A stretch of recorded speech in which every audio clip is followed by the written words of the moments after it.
Good evening and welcome to this evening's discussion at the Bangalore International Center.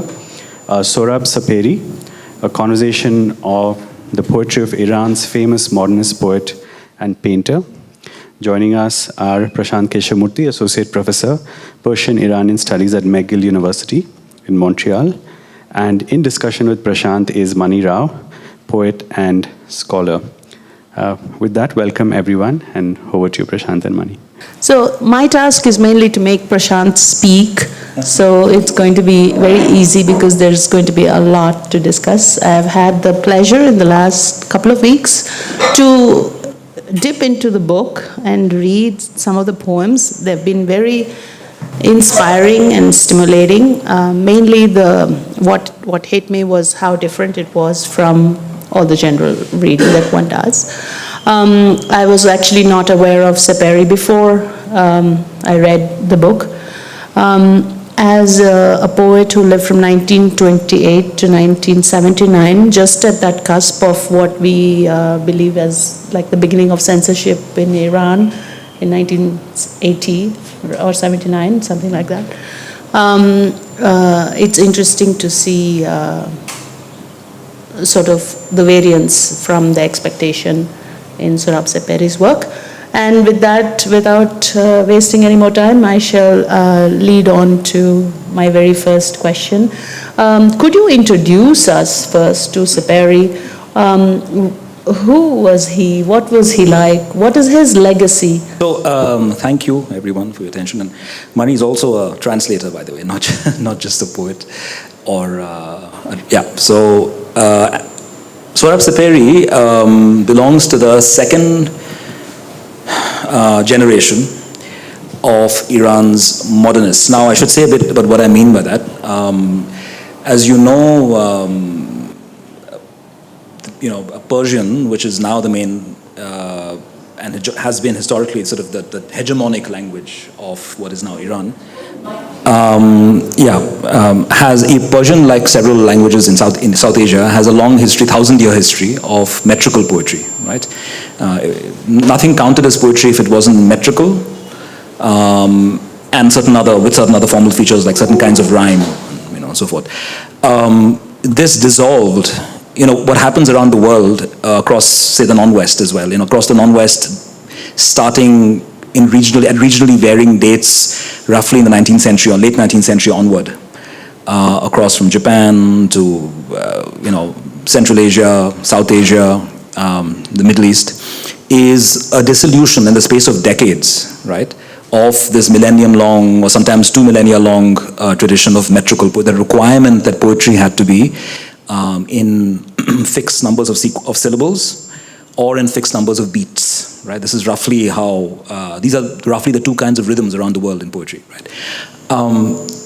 Sepehri belongs to the second generation of poets who broke with the legacy of premodern rhythms, right? Rhythmic poetry. At least minimally, kind of a minimalist characterization of who he was aesthetically. I mean, I could tell you about his biography, but I don't believe knowing random facts about an author's life deepens understanding of the author's poetry. So, and you'll get to know random facts anyway in the course of my slides. So aesthetically, why is he significant? He builds on the legacy of Nima Yushij, who is Iran's inaugural modernist. Now, Yushij dies in 1960. And Yushij, like Sepehri after him and like several others in, from around 1900, into much of the 20th century. He dies in 1980. Both of these, among others, were masters of traditional prosody, so basically masters of precisely that rhythmic tradition, the idea of verse as rhythmically bounded. They were masters of it, so they clearly chose to break with it.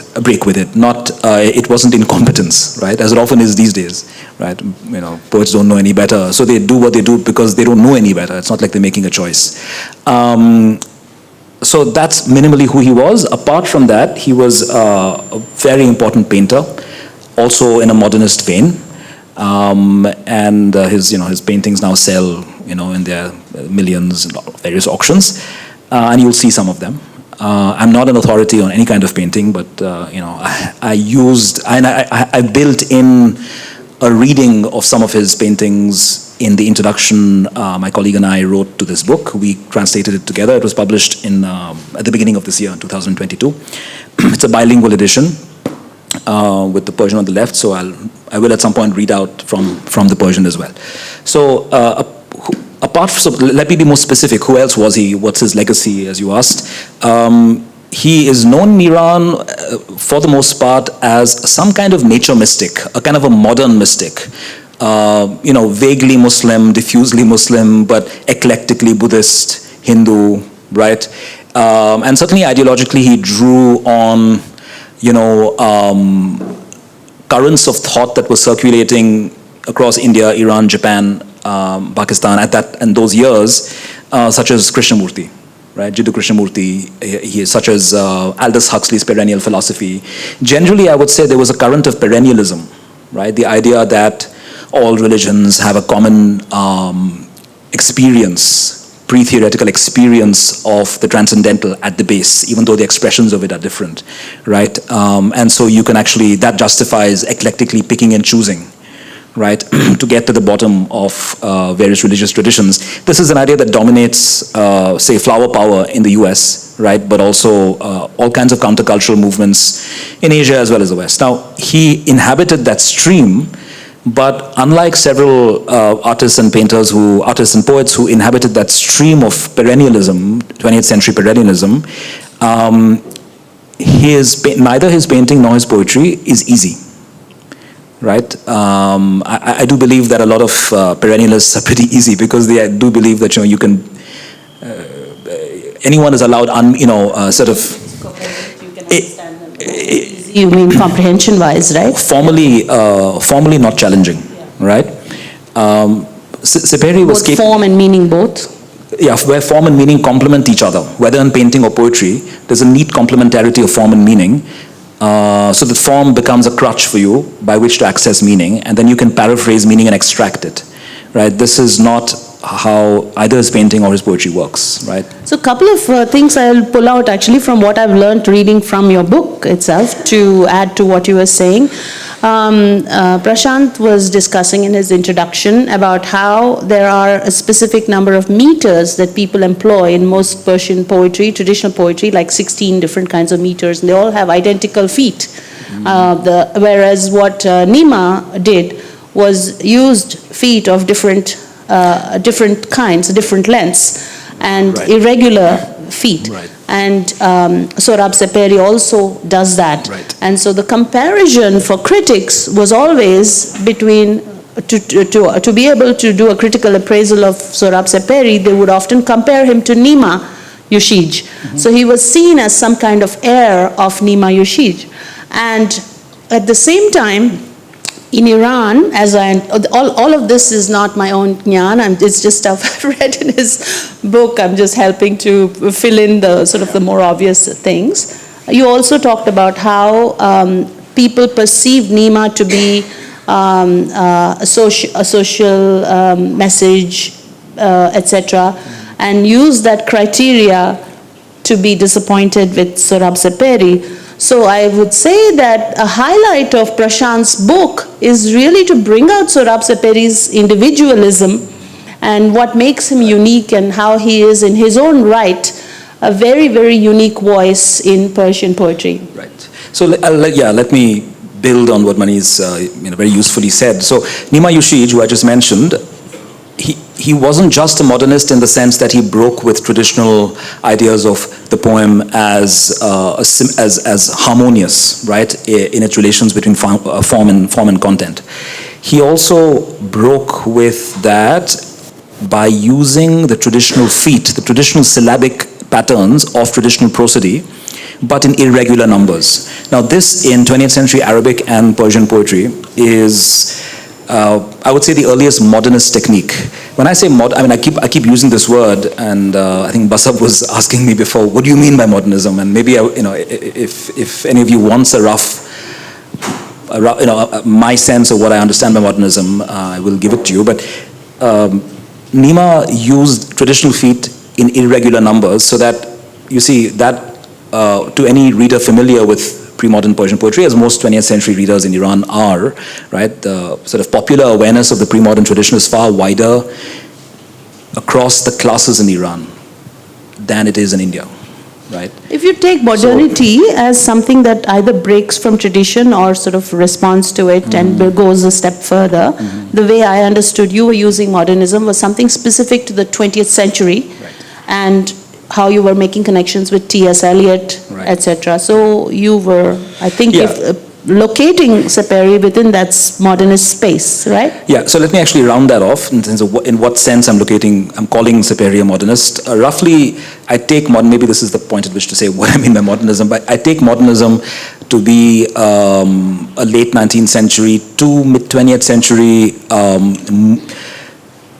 recognition across the arts and all the media, including poetry, of a prior recognition that had already crystallized by the 1830s to 1890s already in Europe and America, that had already crystallized in certain kinds of natural sciences, specifically scientific psychology, right, and optics. Now, these are not, fields of the arts, or the humanities. These are scientific disciplines, but it's there that we first see, and here I'm drawing on the scholar Jonathan Creary's work, who's a wonderful historian of modern Euro-American visuality.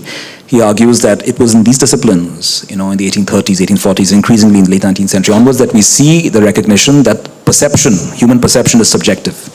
That what I see, hear, taste is much more a product of, let's say, my anxieties, drives in my body, right? You see how this leads up to Freud as well, right? The arts catch on to that, or latch on to this basic recognition and essentially validate it.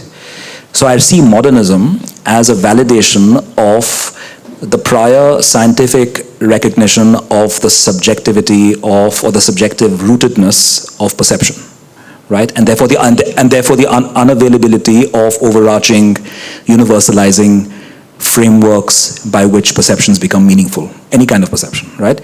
That also accounts for the formal difficulty or sometimes incoherence of modernist works. I think of Ulysses, you think of T.S. Eliot's The Waste Land, right? This basic recognition, I would say, does enter in a diffusionist manner Europe's colonies, right? Iran was never directly colonized, but it was, in a sense, indirectly in the shadow of Russian and British and French cultural influences. Some of the earliest Western schooling in Iran is really French in origin. Sepehri belonged to that generation. He had fluent French, even wrote poetry in French, although not very much. So that's modernism, right? Just in a nutshell. And I see Sepehri as, in a sense, contributing to that, or building on that earlier, maybe at most 100 years older than him, recognition in the arts that, but in Iran much younger, in Iran going back to around maybe 50 years before him, right? That perception is rooted in, the meanings of perceptions are rooted in the human subject, in the individual human subject, and hence the task of art making, whether in painting or poetry, is to build meaning always from the ground up each time, because you can't take inherited frameworks for granted, right? So, yeah. Before we go deeper into modernism and sort of really explore what makes him unique, can we just go into some of his poems? Yeah, like, would you read, show and read some of the poems so so I'll people get a sample? Yeah, I'll do that. Yeah, very good. So I'll do that. I'll just say that, so the first few poems I'm reading, the first two books, but especially the first book, are heavily imprinted by Nima, this modernist poet I mentioned. Like, they could easily be poems of Nima's, right? So that's Nima Yoshij, okay? And I see that at the bottom there, right? And my colleague's name I should say, and she merits, I should say, her name is Dr. Pune Sheibani Jadidi, and it's with her that I've co-translated these poems. Okay, this one is called The Riddle Bird, okay? I won't read this one out in the original, but I'll read out the translation. For ages now, upon this willow branch, has perched a bird that is a riddle stone. In chime with it is not a sound or shade, alone like me in this land, it's alone. Although its heart's forever all a din, upon this veil its silhouette of silence lay. One day, if it should break this silence filled with talk, roof and door of this house would faint away. Though its sound, the bird has blocked the road, a speaking voice is its silent mold. The moments pass awake in its eyes, its figure a dream silhouette, though. Released from heaven and earth, its wings and feathers. Afar is life, like a wave in a mirage. Upon the wall's length casts its gloomy shadow. The wall's veil and its shadow like a dream's veil. Its gaze astonished at imaginary figures. What's in those eyes is not desire's design. Silence, since its silence bears a bond with me, its hidden gaze seeks no one's company. The story of this bird leads deep within. What does not spring to heart is thought of deception. Now, it bears a bond with long-lost cities. The riddle bird's a stranger in this land. Sorry. So that's the poem. And that is a painting from the 1960s by Sohrab Sepehri, made just a few years after this poem was written. It's an abstract, perhaps a landscape, it's not clear. So this particular poem, we've managed to replicate some of the rhymes in the original, alone, tone, right? But this heart of the poem, I can't linger long on it, but the heart of the poem is a contradiction. The bird is made up of contradictions, right? It's silence and sound at the same time, right? It's, you see onomatopoeia here, you see synesthesia, you see a blending of senses, so you see its speaking voice is a silent mold, the moments pass awake in its eyes, its figure a dream silhouette though, right? So it's all voice, which is also a physical shape, but it's also a silhouette, right? It's visual, verbal at the same time. This blending of the senses is something that runs right across Sohrab Sepehri's poetry. This poem is characterized by a tension between the contradictions inherent to the bird on the one hand and the perfect rhythmic economy of this poem on the other, right? It's perfect rhymes, stanzas, right? The stanza is a European invention. It doesn't exist in Persian, in pre-modern Persian, right? What you have are couplets, from the ghazal, right? You have couplets, you don't have stanzas. So this is a debt to Europe. Well, most immediately a debt to Nima Yushij, who draws it from mainly the French symbolists, Baudelaire and people like that, right? So this is an example of a Nimaic poem, one of his 48 Nimaic poems. It's perfectly, it doesn't feature the fractures in rhythm that I was talking about. Nima has other poems like that, and so does Sepehri, but this is not one of those. It's one of his earliest poems, right? It's from the earliest collection. Prashant, I noticed so many poems on birds in the book, where, he keeps connecting himself to the bird. I mean, even here, it's the very direct connection between himself and the bird, which no sound or color relates to. So the bird that doesn't engage with these other aspects, right? Right. So the bird he creates these alter egos in his poetry, right? And it's important, as Mani says, that it doesn't connect. There's a kind of, much of his poetry is on the verge of lapsing into silence, right? On the verge of lapsing into incommunicability. And that's important because one of his central themes in his poetry across his career, I would say, is to use poetry in a way that perhaps resembles the Zen koan. In other words, a verbal formulation that, because it doesn't make immediate sense or makes no sense, provokes you into insight into reality. But of course, that assumes that reality itself is, or at least the reality you're concerned with is ineffable, right? That the reality you're concerned with is not amenable to linguistic formulation, at least direct linguistic formulation. So you can only get at it by these contradictory formulations, right? So that's a theme that runs through his work. Okay. Maybe I'll just say one more. Right. So you see this landscape, already from the 1960s onwards. This is oil on canvas. You see you see sort of the speed at which, or the specific sort of pace at which the gestures were made, the strokes were made. They couldn't have been made slowly, right? This is a technique that he will build on, especially after his 6 months in Japan, right? In August 1961, I believe. But he spent 6 months in Japan, which were crucial for him visually and verbally. He worked with a great Japanese woodblock printmaker, and he was actually asked to go there by an Iranian art collector who said to him, "I'll buy 150 of your paintings on the condition that you use the proceeds to go to Japan, learn and expand your artistic horizons, right? And so he did. And so this interest in, opaque strokes, vertical strokes, you'll see again and again. You also see this interest in the visual field as made up of overlapping planes, right? The broad idea being, I think, to reduce vision to a gestalt, or sort of a set of geometrical patterns, right, and thereby renew it in some way, right? That's an ambition that runs across a lot of abstract painting, right? And how it complements its poem, I'll leave you to decide. But there isn't an easy complementarity between poetry and poem, right? Okay.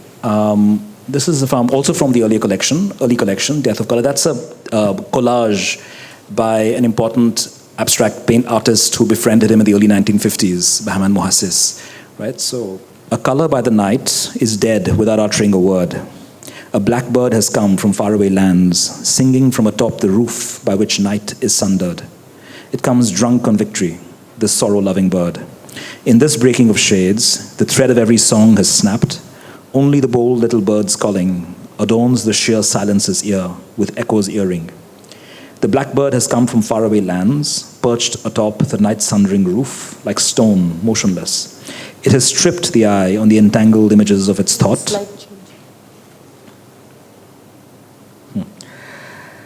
A strange dream torments it.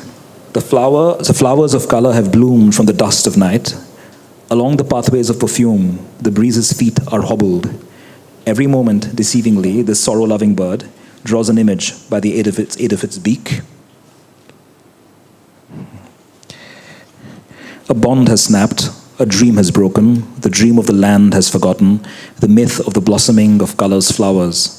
Wordlessly must one traverse the road's bend. A color has died by the side of this endless night. So notice, already at the beginning, you have, again, this tendency towards colorlessness, blackness. Blackness, of course, is black. Black is a color, but it's associated here with a kind of 0 degree of color. Sometimes you have whiteness as a 0 degree of color. And you have this object, blackness, an abstract blackness, becoming an agent unto itself and overtaking or at least subduing the speaker. The speaker is often not masterful with perceptions, right? And the poem registers perceptions or a pattern of perceptions without evincing any mastery on the part of the speaker. The speaker is often, led along. Here he says, I think he says it hobbled him, right? Along the pathways of perfume, the breeze's feet are hobbled, and a strange dream torments it. He speaks of the blackness is stripping him, right? So that's again a feature a theme that runs through much of his poetry across his career. I would say the question is: can we have experiences without an experiencer? Can we have experiences that erase the experiencer, that are pure experience in some sense? Right, that are states of being which so overwhelm the self that the self is cancelled out in a way, right? And so many of these poems are, in a sense, I would say, evocations of, or the expressions of, or they try and sort of provoke in you the states of particular states of being, where the self is held in abeyance, the speaking self is held in abeyance, right? What I've noticed is that there's no detail in the sense of from life details, like he talks about suffering or sorrow, melancholy, but you don't learn sort of more like biographically those kind of details, but he sort of uses a metaphor and places it into a landscape where that gets enacted within a structure. Right. And that's what I see him doing, and that's why the subjective sort of also transcends and becomes something bigger. Right. I mean, so I'm glad you brought that up. So he has 2 book-length poems, The Traveler and The Sound of Water's Footfall. The latter being very famous in Iran from 1965. They feature autobiographical references. He refers directly to his sister by her pet name. But the way he refers to his mother as well, right? But the way those work is to give you a contrast between the mundane and the transmundane. to show how so you don't actually need to know anything about his sister or his mother or his father, but he just mentions them. But you could see it as offering a generalizable structure of experience whereby the mundane, the familiar, the personal is suddenly transfigured by the transmundane, right? Maybe I'll give you an example of that. Since you brought it up, maybe instead of reading just in order, let me actually just go directly to an example of that, right? 1 second. So this is that poem. Let me actually read from that, right? So this is a very famous poem, perhaps the most famous modernist poem in Iran, okay? 20th century Iran, certainly. Yeah. I'm from Kashan. My life isn't bad. I have a crumb of bread, a crust of intelligence, a bit of talent. I have a mother better than a tree leaf, friends better than flowing water, and a God who is close by. Amidst these night blossoms, at the foot of that tall evergreen, upon the water's awareness, upon the plant's law. I'm Muslim, my qibla a red rose, my prayer cloth a wellspring, my prayer stone radiance, the meadow my prayer mat. I perform my ablutions with the dew pulse of windows. In my prayer flows the moon, flows the spectre. The stone stands visible behind my prayer. Every particle of my prayer has turned to crystal. I say my prayer when the wind has made its call for prayer above the minaret of the cypress. I say my prayer after the grass blade has said, God is great, after the waves calling, rise. My Kaaba by the water, my Kaaba beneath the acacias, my Kaaba, like the breeze, goes from garden to garden, goes from town to town. My black stone is the garden's light. The black stone is the Kaaba. Right. So you see here, references that are autobiographical immediately. You see sort of almost colloquial. I'm from Kashan. My life isn't bad, it doesn't remain mundane or banal. It verges on banality, but slips into I have a mother better than a tree leaf, friends better than flowing water. The comparisons are not mundane, right? And a God who is close by. Now, for someone who calls himself Muslim, God can't be not just close by, because in all Muslim theologies, God transcends human abilities to grasp God, or is only, is sort of a hard-won intelligence, right, God? Here, though, God is not just close by, but amidst these night blossoms at the foot of that tall evergreen. So basically, God has a spatial location, which no pre-modern Muslim thinker would ever say, right? Because that would compromise God's transcendence, right? He also, you see here, this whole section personalizes ritual, right? The namaz is supposed to be a ritual that, in its performance, also conjoins you because you do it at a particular time. You don't do it whenever you like, right? It sort of, you participate in a larger community of faith. But here, he's personalized it completely, right? He's taken every item and practice of the ritual and speaks of the meadow as his prayer mat, right? Or prayer cloth as wellspring, right? Or even God is great, he says, I say my prayer after the grass blade has said that.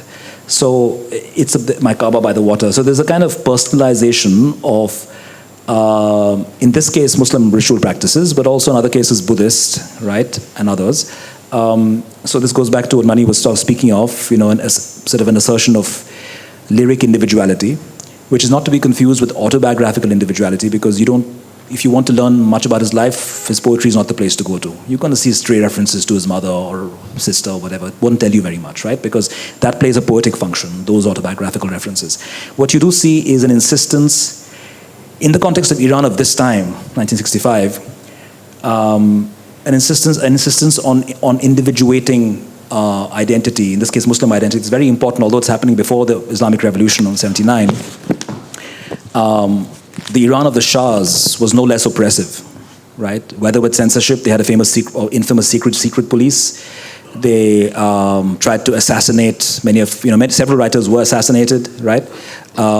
He wasn't the sort of poet to provoke the government. As you can see, this is sort of too dreamy for that kind of, to be dangerous. But his insistence on idiosyncratic ways of being Muslim, or idiosyncratic ways of being Muslim and Buddhist at the same time, or Buddhist and Hindu, whatever, is a kind of lyric resistance. Prashant, Right. you've dived so deep into this poem, I can't help but just lead you deeper into it. You know, if you could open up a little bit of that discussion of the modern Platonism that you speak about in your introduction, as well as, you know, talk about how, you know, when we think of Persian poetry, we think of Rumi and Sufi poets and so on, but you have specifically talked about how he is not that. So while you were talking just at the beginning, you spoke about how others see him as nature's mystic, a nature mystic poet. Could you give us your interpretation and angle on this? Like, where do you place him between the modern Platonism, the Sufism, and so on? Right. So thank you. So so in the 1960s, his work, this one included, provoked divergent reactions among readers.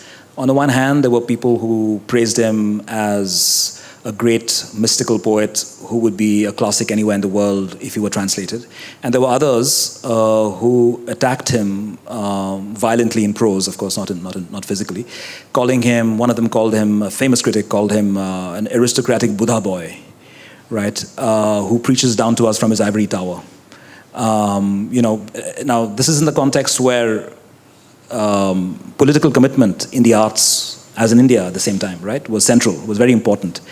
I mean, you could see these criticisms as sort of an Iranian equivalent of the progressive writers movement, right, looking down at sort of apolitical, otherworldly art, or you could think of it as, you know, the Marxist dislike of Satyajit Ray, or something like that. I mean, you know, basically a certain kind of a dislike for aesthetics that insists on a certain degree of autonomy from politics, right?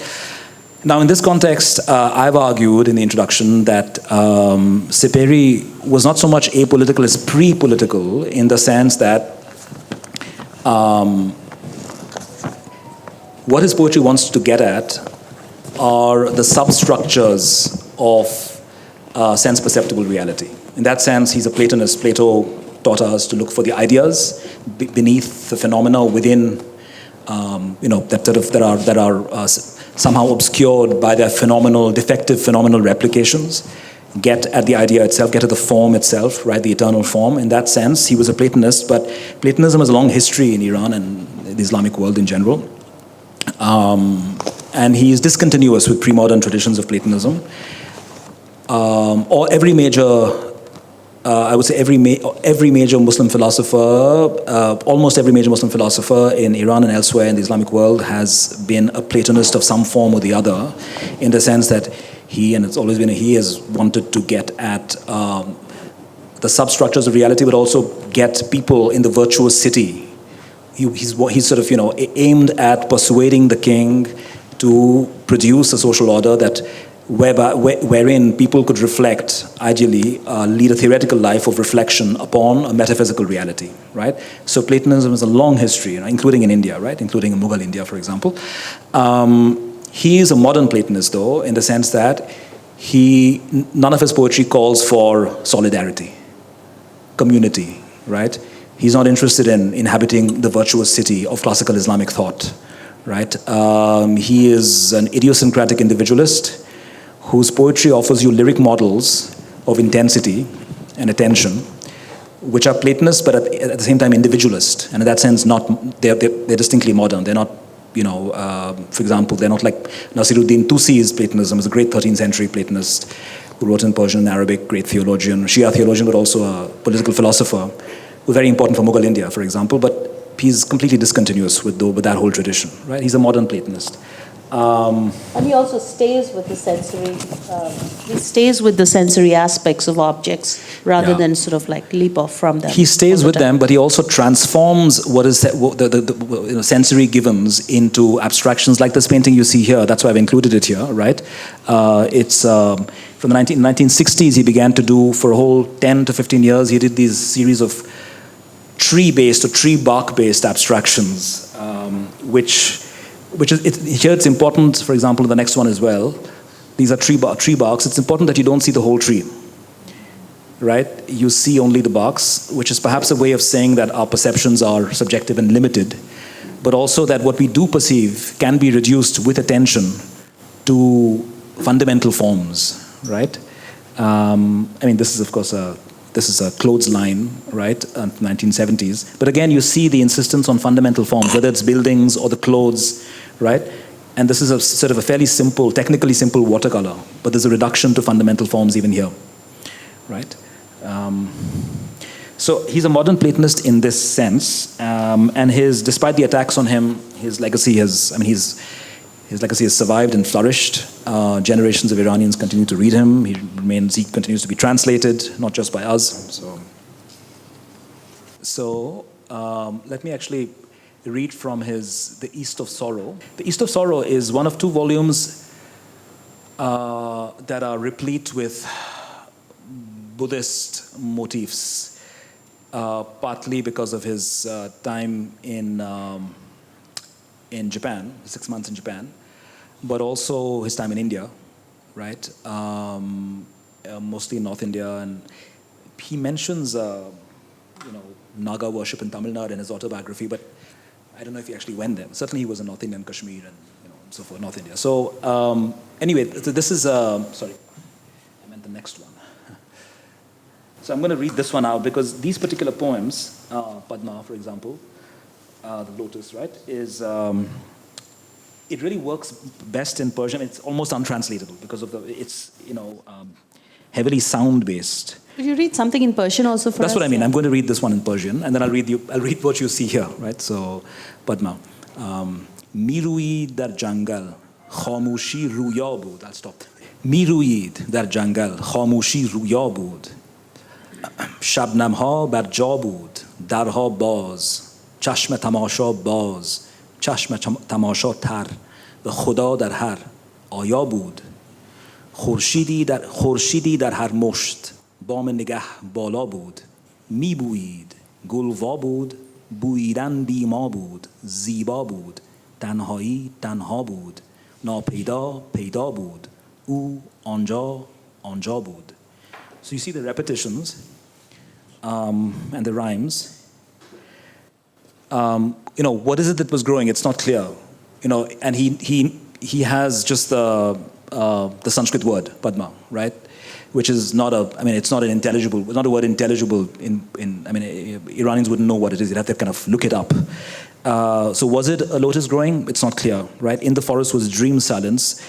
The doors were open, the seeing eye was open. So there's a phenomenon here, but we're not clear what the perceiving self or the speaker, where the speaker is located in relation to the phenomenon, right? There's a kind of opening or a blossoming, right? It was inhaling. Was the flower open? So is it the flower that was inhaling or not? Inhaling was without us. It was beautiful. So this is the cancellation of the self that I mentioned, which is important. Solitude was solitary. So it's as if, a state of being is personified, and, loneliness can be lonely or solitude can be solitary, right? So that's one poem, and this is a painting from the same years, where I think you'll notice a kind of East Asian influence, Chinese and Japanese, the opaque vertical strokes, which could be calligraphic, right? The intensities of color, right? So this is an example. I'd love to add a point here. In many of the poems, I find that while we speak about how individualistic he is and the subjectivity, etc., there is such an objectivity as well, where the voice is not really locatable in a point of view or a perspective. Right. It sort of like transcends the scene and sort of speaks of the scene. It's almost like, and I think you've expressed it in your introduction, you talk about how it sort of seems to be like regardless of human beings. Something like that, you say, right? It's the voice is coming from some other place. Yeah, so there is this move increasingly in the late Sepehri, perhaps having to do with Buddhism, I'm not sure, towards, as I said, an experience, a selfless experience or a kind of state of being without a human subject at its heart. So, almost a post-human, nowadays there's a great concern because of climate change and the humanities with post-human ways of knowing the world. Right? What would reality be like if it was not anthropocentric, or if we didn't know it in anthropocentric ways? Now, Sepehri is a great resource to think of, well, to sort of come up and think of attitudes towards the world that are not anthropocentric, right? So, yeah.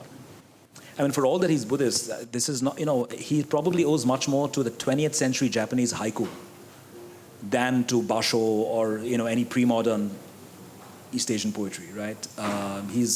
The other thing I should mention is him, but also his dear friend, his beloved, I'll show you, his beloved friend who died in a car accident, and also a great poet of 20th century Iran, Farrukh Farrokhzad. Both of them, as well as Ahmad Shamlu, another great poet, were centrally involved with translation. They translated from Spanish, Chinese, Japanese, Rig Veda. Sohrab Sepehri translated passages of the Rig Veda. Now, I don't think he knew all these languages, but he may have used English. But it's important that he made these translations, even if English mediated, into Persian or French mediated. Because it was a way of resisting, and that's not the only reason they did it, but one of its effects was to resist Pahlavi government-sponsored nationalism, which also was caught up with a certain kind of neoclassicism, right? There was a strong neoclassicist trend in the literary scene, which they inhabited, which the government, sponsored in a way, and these were poets who thought that we could still write poetry like Rumi did, or like Hafiz did, right? And it wouldn't make a difference. When they translated, let's say when Neruda was translated into Persian and practically turned into an Iranian revolutionary, right, through translation, this was a way of insisting that it's possible to be Iranian without not just being not Muslim, but by being Iranian in a kind of cosmopolitan way, being Iranian and being immersed in the Vedas or being immersed in Buddhism. This sort of underlines the modernism that you talked about, where the totalizing impulse is not there so much. Yeah. So it's a resistance to nationalist essentialism, right? The sort of nationalist essentialism that was central to Pahlavi government-sponsored ideologies of all kinds, right? So she was involved in dubbing. That's also very important as a practice, where she dubbed in movies, right? Tennessee Williams's plays, American theater, radio dubbing. Sohrab translated from Japanese, Chinese, Sanskrit, again, English or French mediated, but it's important that he made those translations. So this is maybe I'll read this poem that was dedicated to her, to Farrukh Farrokhzad, who died in her 30s in an accident. Actually, hang on, before that, I'm sorry, I should go back to the one more Buddhist poem, and it's remarkable for its sound, right? And I'm going to read it in Persian. It's called Bodhi, and he has the title in the Roman script. This is, again, very hard to translate, but it's stunning sort of sonically stunning just in the original, right? Ani bud darha vash shode bud bargina shakhina باغ فنا پیدا شده بود مرغان مکان خاموش شین خاموش شان خاموش خاموشی گویا شده بود آن پهنه چه بود با میشی گرگی همپاش شده بود نقش صدا کمرنگ نقش ندا کمرنگ پرده مگر تاش شده بود من رفته او رفته ما بیما شده بود زیبایی تنها شده بود هر رودی دریا هر بودی بودا شده بود. So you see the rhymes, internal rhymes on bud. Bud literally means to be, or was. It means it's the past tense of beings. It was. There's just one syllable of a difference between bud and Buddha, right? So he plays on that to evoke, a state of being in a way, right? And I just thought this would go with it. It's painted roughly at the same time. And again, this, focus on reducing perception to primary colors, but also abstract shapes. I should say one more thing about color in his paintings. I think he's indebted partly to the post-impressionists for the idea, Cézanne in particular, but also Gauguin, for the idea that color is intrinsically meaningful. Now, before before the post-impressionists and European painting, as far as I understand, color was subordinate to function. Right, but it's the post-impressionist Van Gogh, for example, which has yellow skies or whatever. The idea that color is intrinsically meaningful and is not an effect of a function outside of itself was something you see in those paintings, but you also see it in pre-modern Sufism, especially the Kubrawiya order, right? 14th century Central Asia, Kashmir, that area. So you see that there as well. Now, both of these legacies perhaps, entwine in Sepehri to produce a certain kind of abstract painting where colors are intrinsically meaningful. Maybe, if you tell us a little bit more about the process of painting. Remember how he did hundreds and hundreds of sketches and then thought about what color actually, when he sees black, what's actually inside it, etc. If you could talk a little bit about that. So if I may just read, it's better for you, it's more coherent if I read to you. Sepehri remarked to one of his earliest translators into English, the literary critic Karim Imami, that he was concerned with the intrinsic colors in objects rather than how they looked in sunlight. This lets us infer why he makes non-realistic uses of color in his poetry. It is worth noting, without implying a necessary genealogy, that it was precisely such an idealistic or mind-dependent understanding of color that informed pre-modern Persian poetry, especially by Sufi-minded authors. Imami's observation that Sepehri would sometimes sketch at night to get at the bare forms of things corroborates this. The bare forms is his phrase. If colors are intrinsic, it does not matter that night mutes natural color. This also suggests a continuity with pre-modern Persianate visual culture, which privileged drawing over painting. So in contrast to Renaissance Italy, where color was more important than, painting was more important than drawing, color was more important than form. It was the reverse in, say, Mughal India, Safavid, Iran, and so forth. This is Karim Imami speaking. Later in his studio, Sepehri gets his start from his sketchbooks. But as soon as one mass of color finds its way onto the canvas or paper, the reconstruction of nature stops and artistic creation starts. For the interrelationship of the forms and colors within the spatial borders of the painting always presents Sepehri with a special problem, which calls for a different solution in each individual case. Unquote. Like Europe's post-impressionist painters, Sepehri discovered an elective affinity with pre-modern Persianate painting. He treated color as bound up with bare forms and the spatial borders of the painting, rather than reflecting an extra pictorial referent. Imami goes on to describe how Sepehri sometimes makes up to 100 pictures before he decided he had, quote, done justice to the drawing in his sketchbook and to the colors which have registered themselves in his mind during his latest meanderings in the countryside, unquote. So you notice, in his mind. So ultimately, these don't correspond to something outside his head. Right, these paintings, right? Likewise, the colors in his poetry, right? They have intrinsic meanings.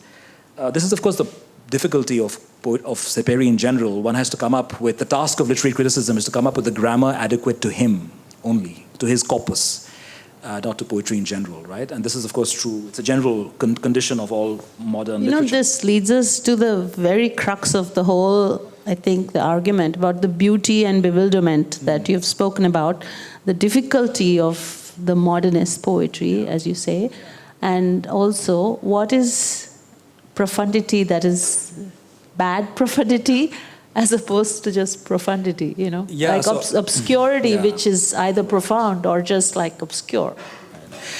How do you tell the difference? Yeah, so that's a great question. I mean, we begin the introduction by distinguishing between two kinds of difficulty in literature, right?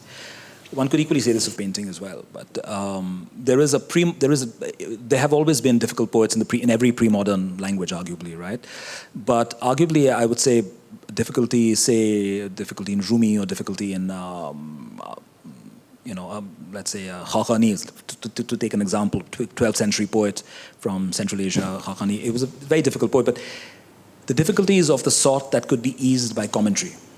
So the genre that goes with that kind of difficulty is commentary. Commentary is a genre that assumes that the source text is a code that can be cracked, right? And the commentator has authoritative command of that code. And that code is not one that he invented, right? It's a code that he inherited, right? So in other words, the solution to the problem can be discovered rather than invented. But this is not true of difficulty in modern art or modern literature. Is there adequate commentary on Sepehri's writing? No, but the point I'm making is you can't have commentary on modern artistic difficulty. You have to have literary criticism. Or criticism, art criticism, right? But criticism is a distinctly modern genre, right? I don't believe it exists in the pre-modern world. What we think is criticism is actually commentary. In this sense, that commentary assumes that there is a code that can be discovered, mastered, and applied, and the difficulty sort of just vanishes, right? Or at least is eased. This is true of all, scholastic. You think of Sanskrit poetry and commentaries, or Persian and so forth, or Arabic.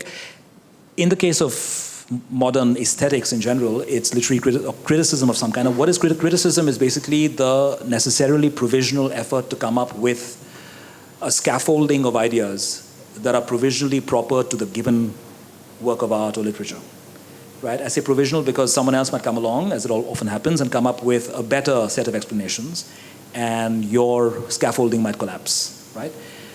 Literary criticism or criticism, art or literary criticism, artistic literary criticism is always provisional in this sense, and is distinctly modern because it is addressed to a kind of difficulty that doesn't have a pre-given code, and a code must be invented for that.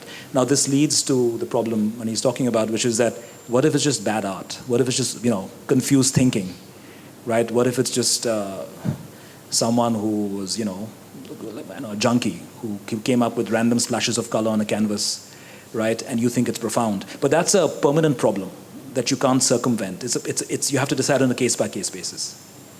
There's no permanent solution to that. So, Prashant, do you think your translation itself is like a resetting of the problem?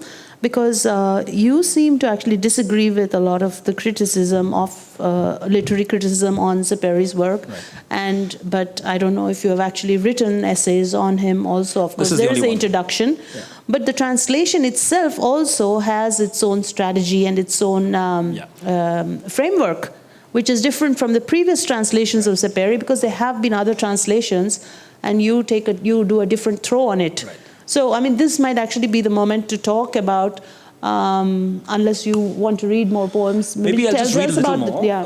What time is it? Do we have? We have time. It's 7:30, and we're all hungry for lots. Okay. Prashant, before you move on from this slide, is it only oil on canvas? Because if it is, then I think it's fantastic, because he's brought in a certain translucency to the application, which makes it look like maybe a crossover of pastel and oil. It doesn't look like the classic oil application. It doesn't, right? It has translucency and also the way it thinks. So anyway, since you were talking of color and the colors in his head and all that, so thank it's you. very, very interesting. If it's oil on canvas, well, this one's oil on canvas, but he has many on paper. Section of what exactly he'll be doing with using the medium. This was oil. This one's oil, but he never made woodcut despite his time in Japan. And when he was in Japan, he worked with a very famous, but he worked with this particular artist. What's that last name? Is at the bottom? Yeah, that's him. A very famous Japanese woodcut. But I know that this Japanese artist's work in general, Japanese woodcuts in general, was central to his poetic thinking about the importance of blackness and zones of opacity, right, in poetry and painting. So, yeah. You see a certain presence of light in a very interesting way. Yeah. Right. So okay. He has the English quotation from T.S. Eliot in English. We didn't translate it. So, friend, she was grand, and she was one of today's people, and she was. Do you want to hear the original or not? Maybe. Okay. بزرگ بود و از اهالی امروز بود و با تمام افقهای باز نسبت داشت به لحن آب و زمین را چه خوب میفهمید صداش به شکل حزن پریشان واقعیت بود و پلکاش مسیر نبض عناصر را به ما نشان داد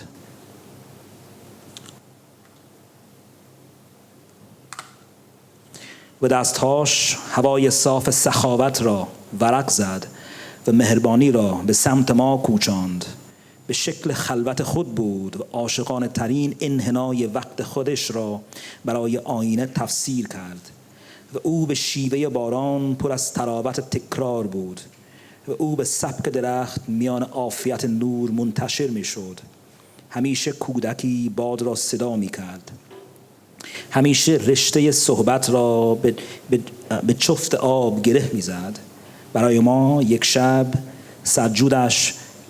سبز محبت را چنان صریح ادا کرد که ما به عاطفه سطح خاک دست کشیدیم و مثل لهجه یک سطل آب تازه شدیم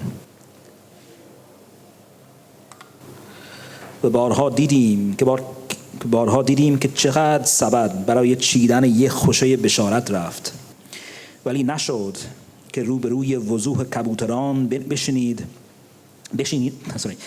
ولی نشد که روبروی وضوح کبوتران بنشیند و رفت تا لب هیچ و پشت حوصله نورها دراز کشید و هیچ فکر نکرد که ما میان پریشانی تلفظ درها برای خوردن یک سیب چقدر تنها ماندیم. I was talking about the translation, your translation strategy, the distinction or the difference from previous translators, because that would give us an insight into your critical apparatus as well. Yeah, so as we discussed at the end of the introduction, broadly we found that there had been two tendencies in translations of Sepehri into English. One rendered, arguably the better one, and this is the more readable one, was one that rendered Sepehri as a 20th century American free verse poet, right? By easing his syntactical distortions, right? Getting rid of them, right? Producing rhymes where they didn't exist. It certainly eases reading, but that's only if you understand. I mean, André Lefebvre, the great theorist, French theorist of translation, says that translators translate according to a certain image they have of the author, right? And the assumption that he is a sort of 1960s, flower power sort of hippie leads you to get rid of syntactical distortion, right? But if you assume, as we do, that he was a modernist who insisted on the subjectivity of perception, but also a certain kind of objectivity, let's say, abstraction informed, and wanted to provoke you by difficult verbal and visual formulations into insight, then you don't get rid of his syntactical distortions, and so we didn't, right? Let me give you a quick example of a distortion that I'm actually especially fond of, and it's very sort of very simple. It's very sort of, you could almost miss it, right? This is from The Water's Footfall, and he's speaking of his father's death. It's autobiographical. It could easily be a banal autobiographical reference, but it isn't, right? He says... Previous page, maybe. Oh, sorry. If you're talking about my father when... No. I think I didn't include it. Anyway, let me read it out anyway. He says, my father after the swallows came twice, after 2 snowfalls. My father after twice sleeping in the moonlight. My father has died after ages. He doesn't say my father died, right? He says my father after, it's distorted. My father after the swallows, after 2 snowfalls. My father after twice sleeping in the moonlight. My father has died after ages.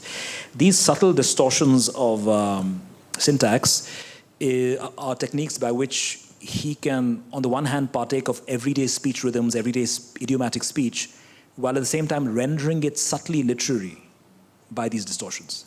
You had my father, when he died, the sky was blue. Right. I remember you I have highlighted that. That's and you contrasted that with just when my father died, the sky was blue. When my father, when he died, the sky was blue. Yeah, my father after the swallows came twice, after 2 snowfalls. My father after twice. Yeah, my father when he died, the sky was blue. He doesn't say when my father died, the sky was blue. Had he said that, that would be banal, Whereas this provokes you into reflecting. It provokes you into thinking that his father's death and the sky's blueness are events of the same significance, which you wouldn't think had he said the sky was blue, my father died.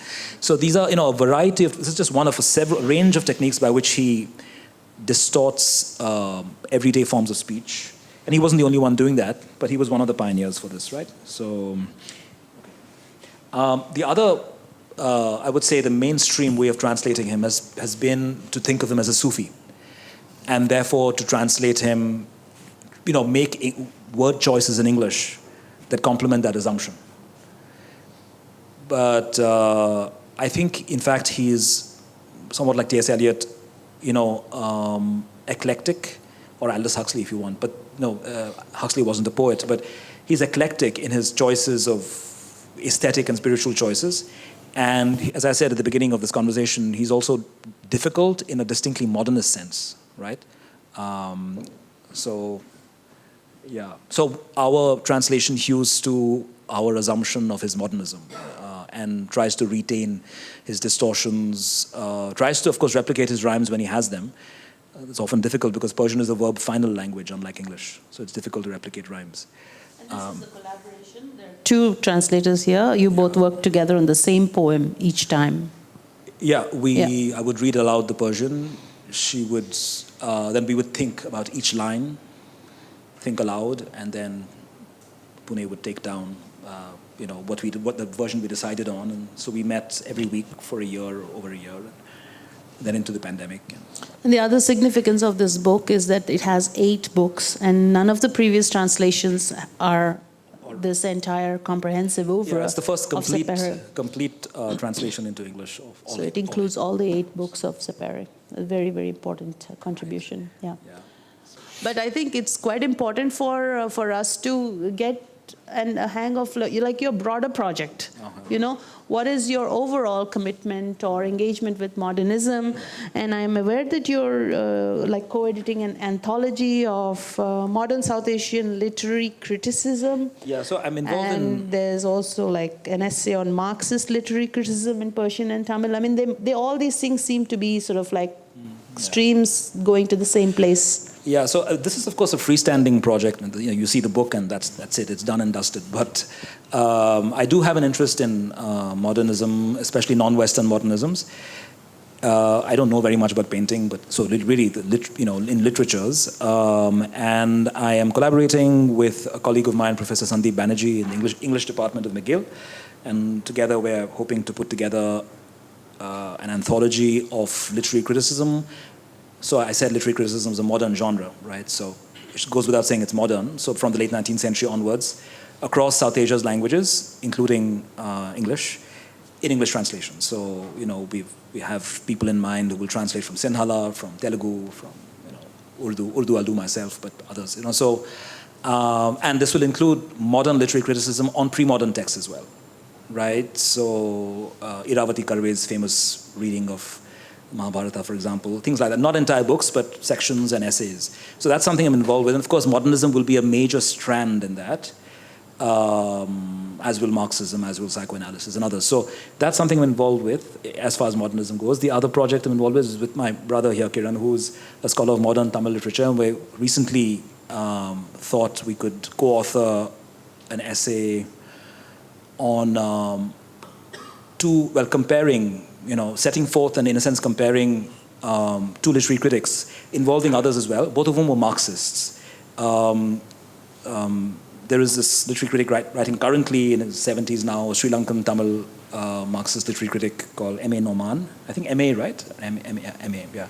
And there was Fatima Sayyah, who was a remarkable intellectual, died in the 1940s. She's founded the Department of Comparative Literature in Tehran, grew up in Moscow because her father was a teacher of Persian when the Russian Revolution happened, 1917.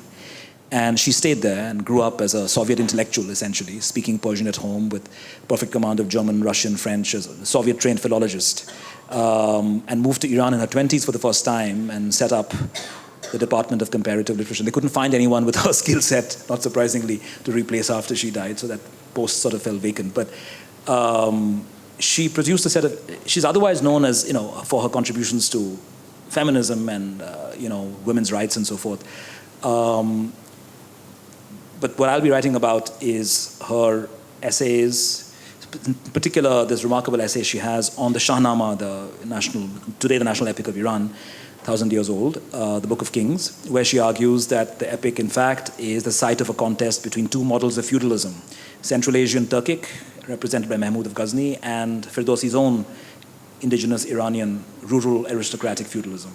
Now, you may agree with it, disagree with it, but it's a remarkable intervention into the scholarship in the scholarship on the epic at a time when all the scholarship on it, all the rest of the scholarship on it, was either just philological or somehow nationalist.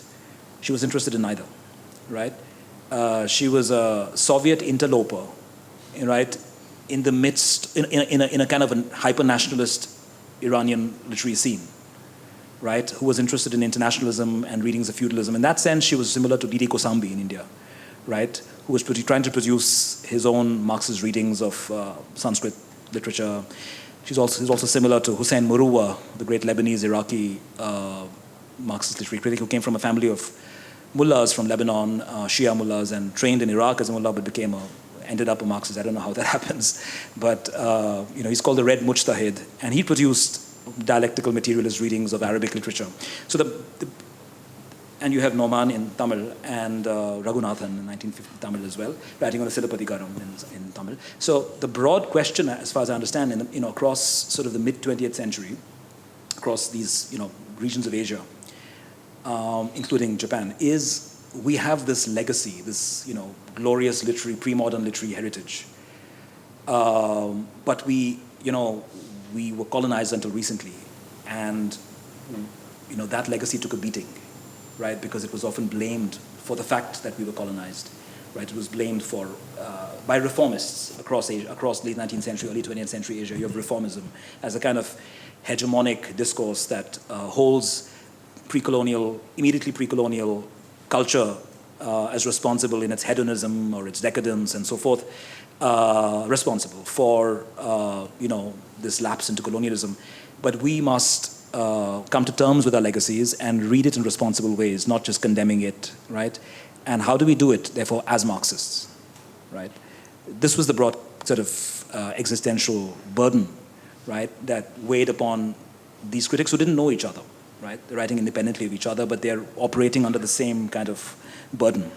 So we thought we'd sort of write an essay on that, and Fatima Sayya would be and Noman and others, maybe in Tamil, would be the comparanda of the essay. So that's. Thank you. That's really puts it all, gives us an overall framework. Shall we move to questions? Anybody? As you were speaking, he seems to have such a kind of visual imagination. And I kept thinking, actually, of Kiarostami, the slide you've stopped at. Kiarostami would have been probably about 10, 12 years older than him. And I was wondering how he had engaged with film, like the Iranian New Wave cinema of the 60s. Was that a bit... younger than him. Much Younger? He was very sorry, I meant younger. About 10, 12 years younger. So I was just wondering about his engagement with the fantastic world of film directors at the time, Iranian New Wave cinema in the 60s, which might have been... Because they all used poetry in their films. So, could you address that? I know nothing about it. I'm sorry to disappoint you, but also I do know that what I do know of Sepehri's life, he doesn't seem to have been, unlike Forough, for whom he wrote this elegy. She was involved in cinema via dubbing in particular, and theatre in particular. Sepehri was neither involved in theatre nor cinema. Kiarostami uses this line from his poem, sure, but Sepehri himself wasn't, as far as I know, involved in cinema. Which is strange if you think about it, because of his visuality, as you say. So, yeah. I'm asking you to make a prediction, so I don't know if you'll be up to it. He died in 1918, but it's very likely, I think, from what you're saying, that he would have gotten into trouble with the Khomeini regime, right? Because of his beliefs and the way he was. You mean had he lived on, like a counterfactual you're asking me? Yeah, but it's hard to say. Maybe in those early years, early 1980s, he would have gotten into trouble. But not now. Now there's all manner of writing, and they're still there. I mean, Khomeini's legatees are still ruling the country. Yeah. Thank you so much, Thank you. Prashant. Thank you all of you for coming, especially in the rainy evening.